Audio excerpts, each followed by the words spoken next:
Nossa revelação do ano, Jeffrey Chikini, tem uma bomba para nós vindo direto da Embaixada Americana. STF está prejudicando uma relação de décadas entre Brasil e Estados Unidos. Por isso, de forma declarada, os Estados Unidos quer o fim do Alexandre de Moraes. Para mim, isso ficou bem claro. Vejam essa manifestação pública da Embaixada Americana no Brasil. O que está acontecendo agora no Brasil ressalta esse ponto. É um único ministro que usurpou poder ditatorial. Olha só. Chamaram Alexandre de Moraes de ditador, expressamente, ao ameaçar líderes de outros poderes ou suas famílias com detenção, prisão ou outras penalidades. Essa pessoa destruiu a relação histórica de proximidade entre o Brasil e os Estados Unidos. Olhem a gravidade disso. Estão imputando ao Alexandre de Moraes o fim de uma relação muito importante para o Brasil, ao tentar, entre outras coisas, aplicar extraterritorialmente a lei brasileira para silenciar indivíduos e empresas em solo americano. Olha aqui, a embaixada americana dizendo que o Brasil, por meio da caneta do Alexandre de Moraes, invadiu território americano, invadiu a soberania americana. É exatamente o contrário da narrativa que pregam para você aqui dentro do Brasil. A situação... A esquerda sempre faz isso, acusa do que são. É o livro clássico, a regra clássica. É sem precedente e anômala. Nunca o Brasil se submeteu a isso. Justamente porque essa pessoa veste uma toga judicial. Olhem isso. Sempre é possível negociar com líderes dos poderes executivos ou legislativos de um país, mas não com o juiz. Olhem só. O governo americano dizendo que a bola é redonda. Juiz não é legitimado a governar. O juiz não deve exercer a governança de um país, que deve manter a aparência de que todas as suas ações são ditadas pela lei. Assim, nos encontramos em um beco sem saída, isso os Estados Unidos falando. O usurpador se reveste do Estado de Direito. Olhem isso, chamaram Alexandre de Moraes de usurpador do direito, enquanto os demais poderes afirmam estar impotentes para reagir. É exatamente isso. Se alguém conhecer um precedente na história humana, em que um único juiz não eleito tenha assumido o controle do destino de uma nação, por favor, avise. É o que eu tenho dito, o Brasil vive uma situação sui generis. É o primeiro país da história do mundo governado por um juiz. É a primeira ditadura da história. E aí a gente tem que lembrar que o Senado passa pano, né, meu querido? Senado ali, a qualquer merda que o Xandão faz, eu não tô vendo. Aí no Congresso também passa o pano, é a vida. História do mundo governada pelo poder judiciário. Disse os Estados Unidos, queremos restaurar nossa amizade histórica com a grande nação do Brasil. Queremos que o Alexandre de Moraes saia do caminho. Foi isso que disse no X a Embaixada dos Estados Unidos no Brasil. Para mim, tem-se aqui mais motivos para o impeachment do Alexandre de Moraes. Diariamente surgem motivos para impeachment do Alexandre de Moraes. Agora eu vejo mais 2 dispositivos da Lei de Crime de Responsabilidades presentes para que Alexandre de Moraes seja impeachmentado. Lei dos Crimes de Responsabilidade, artigo 5º, vou para esse aqui direto, ó. 11. Constitui crime de responsabilidade violar tratados legitimamente feitos com nações estrangeiras. É exatamente isso que a Embaixada Americana acusa Alexandre de Moraes, de ter violado tratados legitimamente feitos com nações estrangeiras. É por isso que eu digo que o Eduardo Bolsonaro não está praticando crime, não está atentando contra o Brasil. Porque o que ele está fazendo é apenas denunciar que o Brasil, através da caneta do Alexandre de Moraes, está violando tratados e convenções internacionais que se comprometeu a cumprir. Isso é uma denúncia legítima, porque inclusive constitui crime de responsabilidade no Brasil, sujeito o autor deste crime a impeachment. Outro dispositivo é esse aqui. 3. Constitui crime de responsabilidade cometer ato de hostilidade contra a nação estrangeira, expondo a república ao período de guerra ou comprometendo-lhe a neutralidade.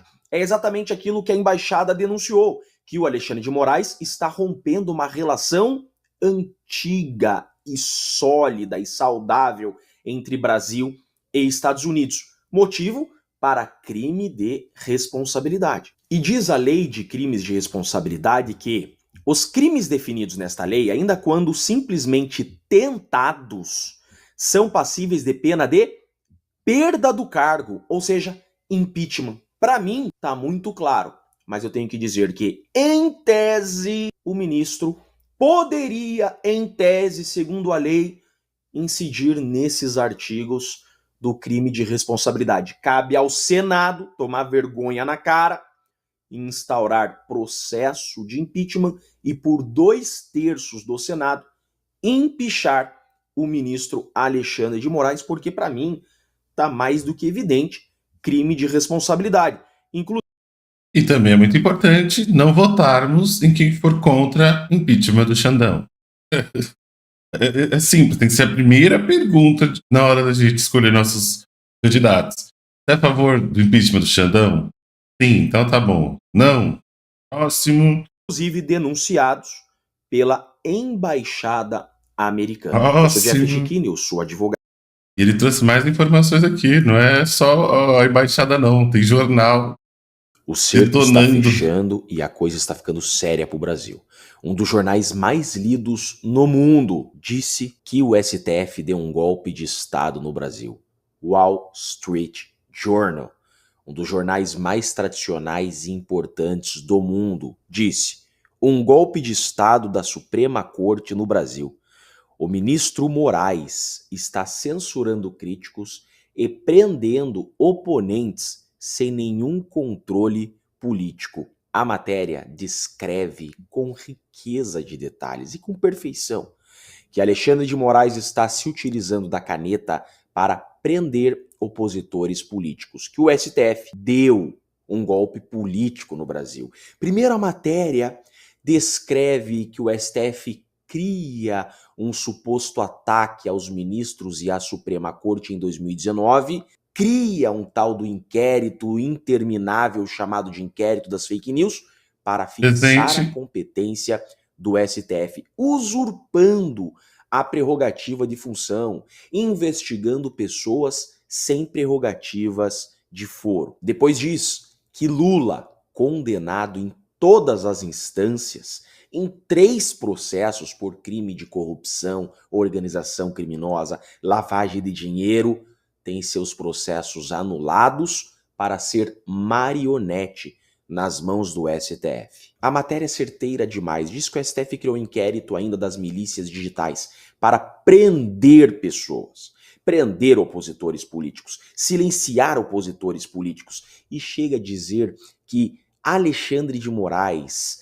inimigo declarado do Bolsonaro, quando à frente do TSE, e me parece que foi exatamente isso que aconteceu, ele favoreceu em tudo o Lula nas eleições. E a matéria só afunila e diz que o Brasil segue exatamente o modus operandi da Venezuela e cria um golpe sem armas, sem forças armadas, para prender em definitivo o líder da direita, para dar um golpe em defesa da democracia. Vejam como o mundo enxerga hoje o Brasil. A liberdade nas Américas enfrenta um grau de perigo nunca visto desde a Guerra Fria. O maior risco não é, como ocorreu nas décadas 70 e 80, a repentina tomada do poder pelos militares. Os ditadores do século XXI estão copiando Hugo Chávez, que consolidou seu governo tomando o controle das instituições democráticas enquanto era popular e depois prendeu seus oponentes ou os exilou. O problema em Brasília começou em 2019, quando o Supremo Tribunal Federal alegou ter sido vítima de calúnias e ameaças e invocou uma norma interna que lhe conferia o poder de instaurar inquéritos secretos sobre supostos crimes contra seus membros. Primeiro instaurou o inquérito das fake news, assumindo-se como iniciador, investigador e juiz. Isso foi uma violação dos direitos constitucionais dos brasileiros, que têm o direito de ter... Só um detalhe, tá? Até hoje eu não sei por quê. Ninguém explicou por que eu tô nesse inquérito, só tô no inquérito. Eu acho que é pelos memes que viralizaram na época, né? ter seus processos criminais julgados em tribunais locais Só e achismo estaduais, mesmo. com acusações apresentadas por promotores locais e estaduais. O ministro Alexandre de Moraes, conhecido por sua oposição ao então presidente Bolsonaro, foi escolhido a dedo pelo então presidente do Supremo Tribunal Federal, Antônio Dias Toffoli, para conduzir o inquérito, embora a designação dos ministros seja aleatória. Pois é. Os investigadores monitoraram as contas de pessoas politicamente incorretas nas redes sociais, criminalizaram suas opiniões e as prenderam preventivamente. Alguns juristas reclamaram que o tribunal estava violando a imparcialidade, a liberdade de expressão e o sistema de justiça adversarial. Mas o Senado se esquivou de seu dever de disciplinar o tribunal. A decisão do STF em março de 2021 de anular a condenação por corrupção do ex-presidente Luiz Inácio Lula da Silva em 2017, que havia sido confirmada 2 vezes em segunda instância, inflamou ainda mais a direita brasileira. Os deploráveis recorreram às redes sociais. O tribunal tentou silenciá-los, mas alguns formadores de opinião populares estavam fora do país e fora do alcance do juízo. Assim, em julho de 2021, eles iniciaram um inquérito da milícia digital, visando empresas de tecnologia e suas plataformas. Isso os forçou a censurar conteúdo e desmonetizar brasileiros que tinham opiniões que o tribunal considerou inaceitáveis. O descumprimento significou que as empresas não podiam mais operar no Brasil. O ministro Moraes também chefiou o TSE durante a campanha presidencial de 2022, que opôs Lula à presidência da República. O ministro tornou o tribunal notavelmente mais político do que antes, monitorando ativamente o discurso de partidos, candidatos e cidadãos, e censurando aqueles com quem discordava. O senhor da Silva tomou posse sem incidentes em 1º de janeiro de 2023, mas uma semana depois, um grupo de bolsonaristas marchou em direção a prédios federais em Brasília. Algumas pessoas entraram onde houve violência e vandalismo. O tribunal classificou a ação como tentativa de golpe, mas a maioria dos envolvidos parecia ser formada por marginais de tênis vagando pelo local sem armas. Nenhum soldado saiu das instalações militares. Não importa o que você pense do Bolsonaro, está claro que a política tomou conta da corte. A direita no Senado brasileiro está tentando mobilizar os votos necessários para impeachment do ministro Moraes e restaurar a imparcialidade judicial. As elites estão começando a reclamar dos juízes embriagados de poder. Infelizmente, as tarifas de 50% do presidente Trump sobre as importações brasileiras impulsionaram o nacionalismo e o apoio ao senhor da Silva. Mas a decisão do Tesouro dos Estados Unidos no mês passado de impor sanções ao senhor Moraes parece ter chamado a atenção dos outros membros da corte, que sem dúvida entendem que pode haver mais por vir se o Brasil não encontrar uma maneira de restaurar o Estado de Direito. Que matéria incrível da Mary Grade, do Wall Street Journal. Vejam como o mundo enxerga hoje o Brasil. O Wall Street Journal declarou o Brasil como uma ditadura. E tem brasileiro que ainda não enxerga isso. Eu sou Jeffrey Chikini. Sou advogado e deixo aqui um grande e forte abraço a todos. Lá na descrição para vocês fortalecerem nossa lenda, Jeffrey, já virou lenda, já no like. Nossa tropa que mais compartilha a direita no mundo. Então junte-se a nós e até a próxima. Tchau, tchau.